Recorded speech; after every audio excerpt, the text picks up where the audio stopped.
हरे कृष्ण, राधे राधे। आज जब सुबह हम भागवत कथा सुन रहे थे तो कथा में हमें एक बहुत ही प्यारा सा पंक्ति हमने सुना जो कि भगवान के परम भक्त सूरदास जी ने लिखा था। और वहाँ वो कहते हैं, प्रभु जी मेरे अब गुण चित न धरो, प्रभु जी मेरे अब गुण चित न धरो, समदर्शी प्रभु नाम तुहारो, चाहे तो पार करो।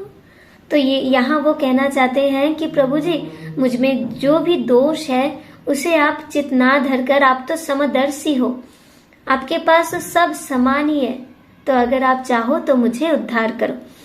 तो देखिए हम इंसान है ना, तो हम में दोष गुण सब कुछ वर्तमान है। अगर हम में से दोष होता तो हम नरक में होते, और अगर हम में से गुण ही होता तो हम स्वर्ग में होते। लेकिन हमारे अंदर दोष गुण दोनों ही है, इसीलिए हम इस मर्त में है, इस पृथ्वी लोक में है। इसीलिए हम में दोष गुण दोनों ही है। लेकिन हम इतने मूर्ख हैं कि दूसरे में हम दोष देखते हैं। अब आप सोचिए, अगर हम दूसरों में दोष देखते हैं तो वो दोष दर्शन करना ही हमारा कितना बड़ा दोष है।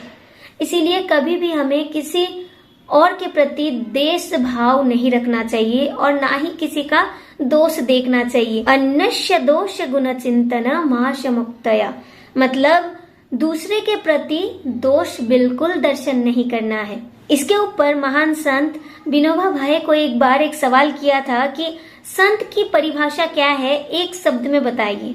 तो उन्होंने एक शब्द में बताया कि जो अपने अवगुण को देखता है और सब में गुण देखता है वो संत है, वो प्रकृत भक्त है। लेकिन जो खुद में सारा गुण देखे और दूसरों में अवगुण देखे वो राक्षस है। जैसे कि रावण क्या थे, रावण ने क्या किया, भगवान श्री राम में भी अवगुण को देखा, इसीलिए उसका विनाश हुआ।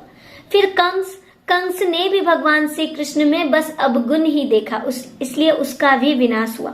तो जो सब में अवगुण देखता है और खुद में गुण देखता है वो राक्षस प्रवृत्ति का होता है। इसीलिए कभी भी हमें ऐसा नहीं करना चाहिए।